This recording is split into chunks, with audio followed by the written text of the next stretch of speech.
Hello, lovely people of the world. Magandang araw sa inyo lahat. 안녕하세요, 여러분. Ahlan wa sahlan. My name is Justin and this is Sarah. And in today's video, we'll talk about the rest of our Euro trip.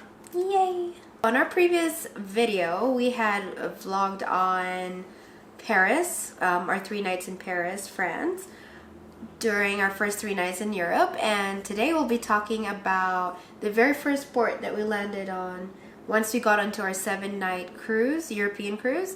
And the first port that our ship docked at was at the port of Zeebrugge in Belgium.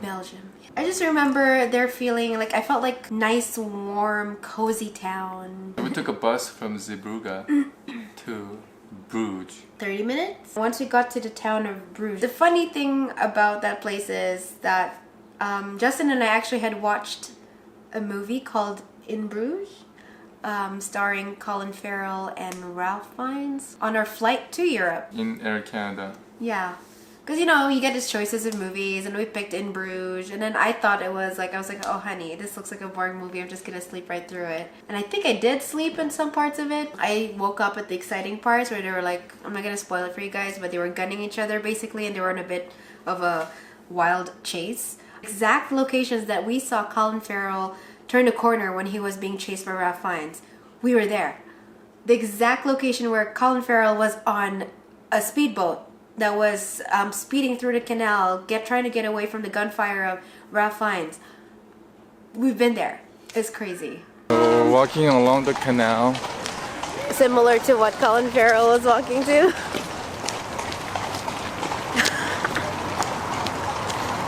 So I was like, honey, you should take a picture of this side. Honey, you should take a picture of us right here. And we went to the bell tower. Yes. That Colin Farrell went to. Yes. The crown of the Holy. See, the thing is, before this movie, we had no idea what to expect from Belgium, let alone Bruges. I mean, we knew that, Belgium is probably famous for its Belgian chocolates, but we had no idea that we would watch a movie and then actually find the exact same locations once we got there. So weird. So yeah, the bell tower that he was talking about, Justin's able to get a little souvenir. So the cool thing about this souvenir, you guys, is not only is it a bell tower of Bruges, but it's a 3D glass exhibit. I don't know if you could see an all-around 3D exhibit of what the bell tower of Bruges looks like. Crazy! So yeah, that's exactly how it looked. It's so cool. Plus the glass is really heavy. Tour guide. Guided tour guide.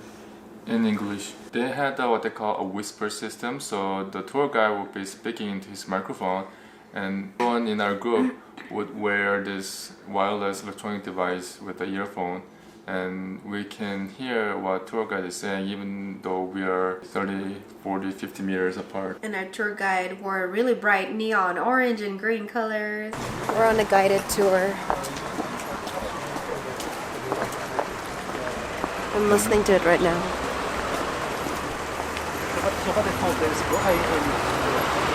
He brought us to Bruges Canal and then right into the Bruges city center.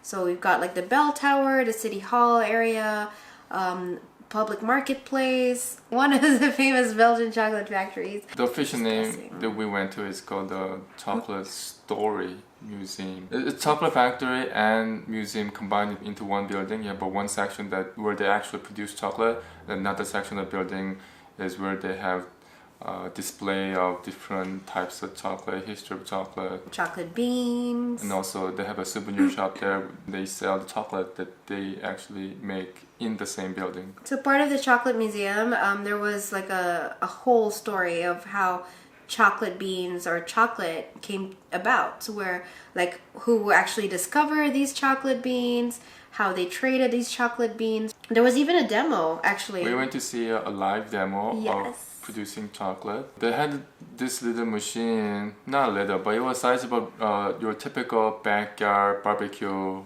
grill. And you put in the ingredients in there, then you would shake in a certain frequency. And there was actually a chef there, a chocolatier is what they call him, right? A chocolatier. There was a chocolatier who is basically the person in charge of creating these chocolate pieces before selling them into the public. And he was giving us a demo on how chocolate was made. So, Belgian chocolate. So he showed us how these are the ingredients you'll need to produce dark Belgian chocolate. These are ingredients you'll need to produce white milk chocolate. And then just the regular milk chocolate. And he even gave us like tasters as to what the chocolate beans tasted like prior to manufacturing them, prior to mixing up this nice sweet sugar and milk products. The colonization, that means Spanish, but also Portuguese people brought cocoa to Asia and Africa, because there was no cocoa in those continents before that.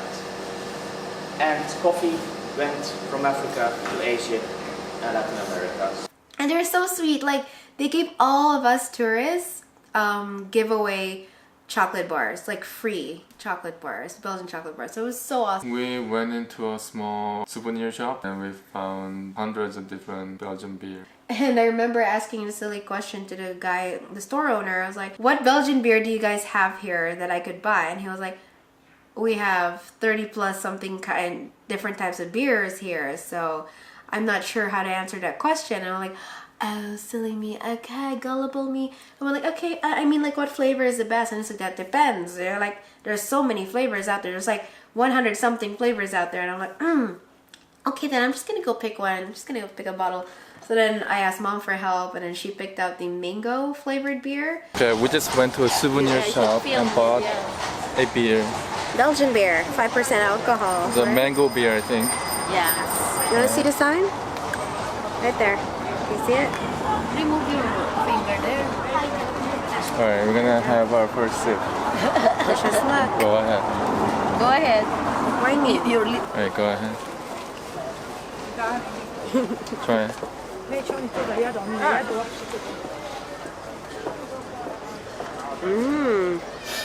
Oh, honey, it tastes so good. Tastes good. It tastes great. Yeah, it's not like beer, right? It's smooth. It's like wine. It's like white wine, right? Yeah. But it's not bitter, right? Yeah. It's 5%. Isn't it good? Like, I Yeah. could drink this every day.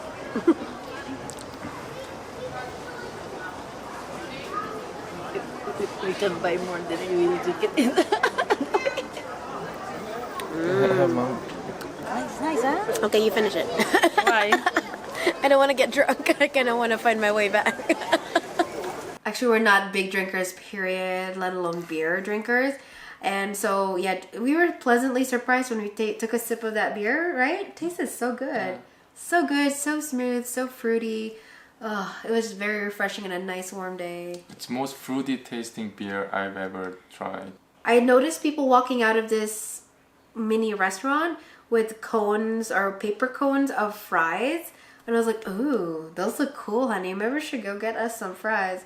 And it had different flavors or different dipping sauces on there. They weren't dipping sauce. They were literally chunks of sauce. So there was like a white sauce, there was a red sauce, there was a yellow sauce. I was so curious. Like, maybe we should go try that. See what they got. So we just walked into a random burger shop and we bought some fries. Random. It's called Chips and Ice. Yeah, that's what I said, chips and ice. It was right next to a souvenir store, so we just walked in. In Bruges, Belgium. And this is a thick cut fries, and what sauce do we have? So we have a cocktail. First, let's start with a peanut sauce. We got Peanut peanut sauce. I don't know if you guys can see. Mom's choice. I know, strange but unique. So we figured we'd try it. So get a sweet and salty taste. This is what they call cocktail sauce. What's in it? They said mayonnaise, ketchup, and whiskey. It's like let's try Thousand it. Island. So let's try it. Bon appetit. They have huge, huge price. It's flat. How's your peanut sauce? I need too much on you and none on mom. No problem. It's for you. And just Delish. Which one? delicious. Which one's delish? Cocktail? Both. And I kid you not, we tried their fries, so delicious, so fresh. You could tell they were made from fresh cut potatoes. What else did we do in Belgium? Shirts. Oh sure, souvenir shirts, y'all. Not sure if you could tell. Bruges. His says Bruges. In Belgium. Authentic wear collection, Belgium. But anywho, that was our thing. Try our best not to come home empty-handed from each European country that we've been on. So we're like, or been to. So we went like, it's either magnets or shirts or one of these 3D souvenir thingies. So yeah. If you watch our previous video of Paris, we showed off some of our souvenirs. Belgium! That's definitely one of the places that we would love to go back to. Oh, washrooms. Whether they're free or not. This is really important because a lot of tourists don't know this. But so in Paris, everywhere you go, they charge for you to use the washroom or restroom. Whether it's to wash your hands, to take a dump, or to take a wee. You know? So yeah. But in Belgium, if you were to eat at a restaurant, or at least that restaurant we went to, they would not charge you to use the washroom. So, and they don't even have like an attendant there looking for your receipt prior to letting you in to use the washroom. So it's completely free. Tour guide kind of guided us. He's like, there are free washrooms here when you go that way, when you go this way. Otherwise, I'm assuming that there are washrooms in Belgium that do charge to use them. Because I heard our tour guide saying to one of the tourists that if you have to use the washroom right now, then there's one over there, but you have to pay. But if you can wait half an hour, that you can get to a washroom that's free. That was our experience in Belgium. So thanks you guys for watching and hope you have a lovely, lovely day. Hope you enjoyed this video. Next video, we'll be talking more on our trip to Amsterdam. So tune in to our next video. Okay, bye everyone. Bye.